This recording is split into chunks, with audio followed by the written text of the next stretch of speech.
So we should see it any second now. And there you are getting a great view of Crew 9 inside Dragon Freedom as it returns back to Earth. We are awaiting the drogue deploys. This view coming from the WB-57 high altitude plane. And there you see it on your screen, drogue deployment. Drogue descent rate nominal. You can hear the crowd here. Visual on 2 healthy drogues. The crowd here very excited as Dragon Freedom continues to make its way back to planet Earth.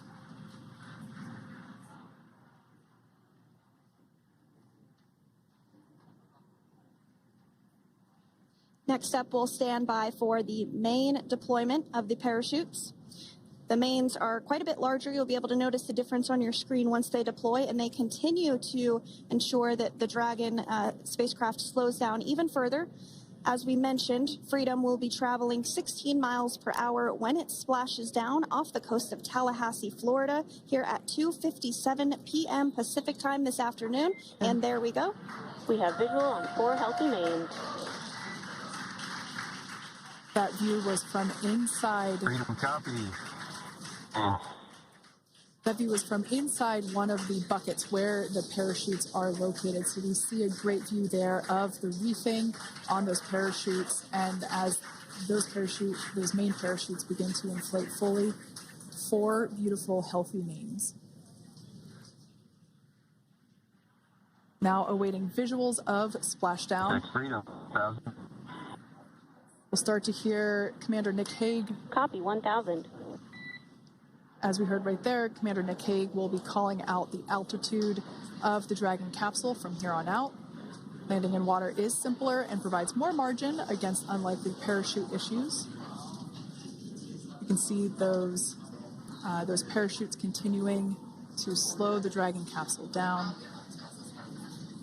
And if you're just joining us, you're looking at 800 meters. A live view of Crew 9. Just minutes away from splashing down off the coast of Tallahassee, Florida. Splashdown 2 minutes from now at 2:57 p.m. Pacific. We do have 4 healthy mains really doing the job there. Just breathtaking views of a calm, glass-like ocean off the coast of Tallahassee, Florida. Crew 9 just minutes away from splashing down. This is really such an incredible shot. Copy 600. That was a live view from our recovery vessel, Megan, which is stationed a couple miles away from the splashdown site. We can see the crew there using their restraints as resting places for their arms. They were just in space moments ago, so their arms were able to float freely. 400 meters. This is a gorgeous bluebird day here that we have for the splashdown of Crew 9. It's incredible to think that the Dragon capsule just minutes ago was going over 17,000 miles per hour and now gently coasting to a soft splashdown. 200. Copy 200 meters. Brace for splashdown.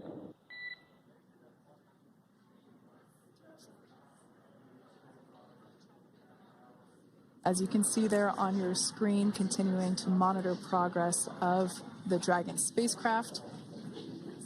And we're going to stand by for splashdown located in the Gulf of America off the coast of Tallahassee, Florida.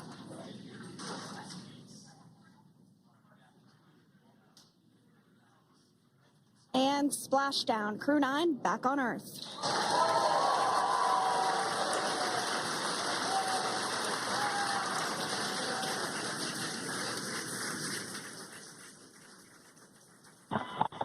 SpaceX Freedom, splashdown.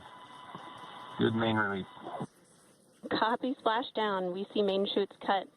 Nick, Alex, Butch, Sunny, on behalf of SpaceX, welcome home.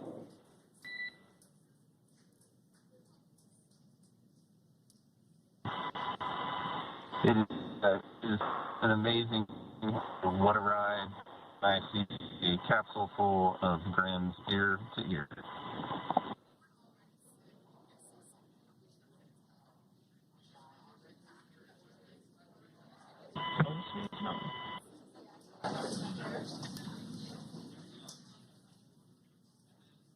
And as you can see on your screen, we have visual confirmation of splashdown.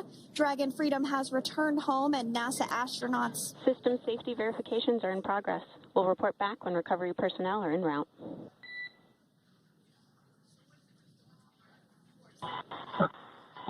Understand.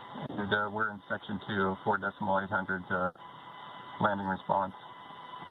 And looking for your word on if it is necessary.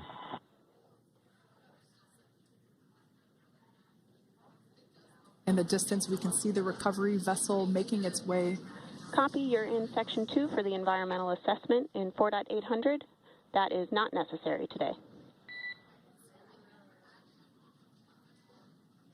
Understand. Raising 5. So we will continue to have communications between the Corps and Nick Hague, the commander of Crew Dragon Freedom, which just splashed down 2 minutes ago off the coast of Tallahassee, Florida. Dragon Freedom has returned home with NASA astronauts Nick Hague, Sonny Williams, Butch Wilmore, and Roscosmos cosmonaut Alexander Gorbanov. They're back on Earth after approximately 17 hours of a return journey from space. The SpaceX recovery ship and team have been waiting for Dragon's splashdown, and they will now make their way to the splashdown location.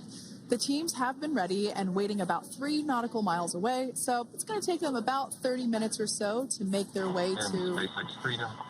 Pretty sure we're in stable 1. Copy, stable 1. We see the same. It's going to take about 30 minutes for the recovery team to make their way over to Nick, Sonny, Butch, and Alexander, who are still seated and secured inside that Dragon spacecraft there on your screen. Incredible views there of that thermal protection system, or TPS. That Dragon capsule was pristine, white color before it departed the station, and we can see how the reentry phase, the thermal protection system did its job. Now, if you're wondering what that hole, that like bucket area is, that is underneath the side hatch. That is where the main parachutes were stored. So when we saw the Dragon capsule docked at station, it looked very different. The panel that protects and covers the main parachutes, that was still intact, as well as the panels that enclose where the drogue parachutes are located. We can see those fast Freedom, boats. SpaceX is go for recovery personnel to approach. Expect personnel alongside in the next few minutes. Freedom copies.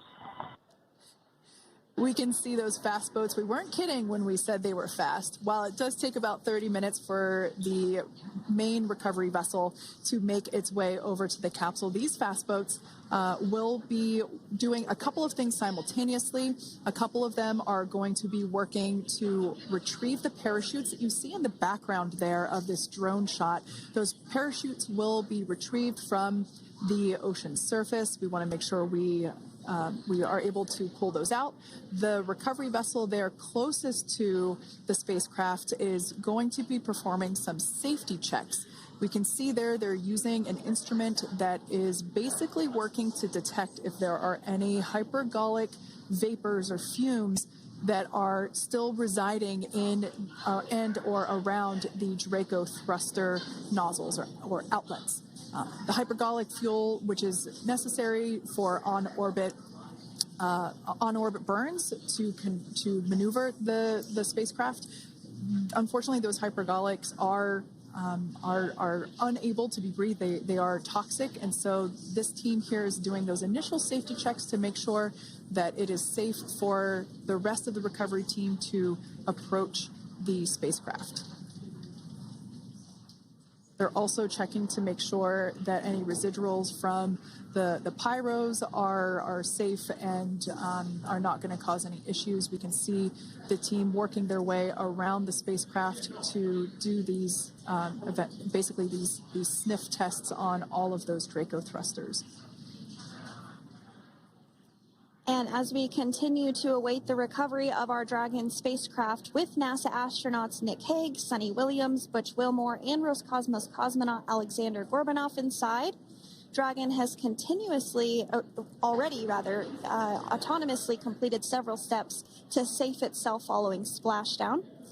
We are continuing to see Dragon in what is known as stable 1 configuration. That's kind of the ideal configuration following splashdown. It's upright, and the Dragon capsule is in the right configuration for it to be hoisted into the recovery vessel Megan, which you do see a little ways off in your screen approaching. Dragon will continue to remain live on air with you through that recovery process, all the way through the point where the crew is extracted from the Dragon spacecraft. Now, if you are just joining us, the mission has gone smoothly so far. Dragon successfully splashed down off the coast of Tallahassee, Florida at 2:57 p.m. Pacific, 5:57 p.m. Eastern Time this afternoon. Approximately 17 hours prior to splashdown, Dragon autonomously undocked from the International Space Station, completed a series of departure burns, jettisoned its trunk section, and performed its final burn, the deorbit burn. This placed the Dragon spacecraft on a trajectory toward Tallahassee, Florida. Dragon successfully re-entered the Earth's atmosphere, followed by deployment of its parachutes to slow the spacecraft down to a gentle splashdown. We're now going to follow the Freedom. Hypergol sweeps and unfired ordnance checks are nominal. Rigging is in progress. Approximately 25 minutes until capsule lift. Stand by for PMC with SpaceX flight surgeon.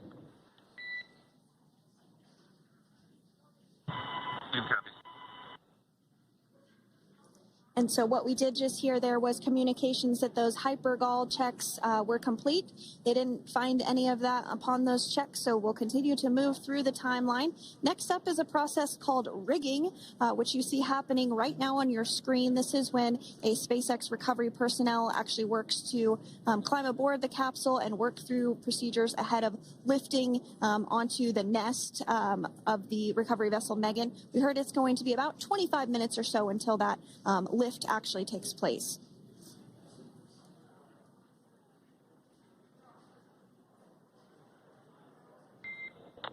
Okay, Freedom, the next call will be from the SpaceX flight surgeon on Dragon to Ground Private. Understand. Thank you. callouts there indicating that the crew will have the opportunity to do a quick check-in with the SpaceX flight surgeon. This is standard procedure for every Dragon spacecraft when it returns to Earth. It's just an initial check-in, make sure everybody is doing okay. They will also have another check-in with the flight surgeon once they are on board that recovery vessel that you see there in the background. We can now see that SpaceX recovery team member they're on top of the Dragon spacecraft. They are going to be working to install plugs in the Draco thrusters to ensure that none of those, and to ensure that no more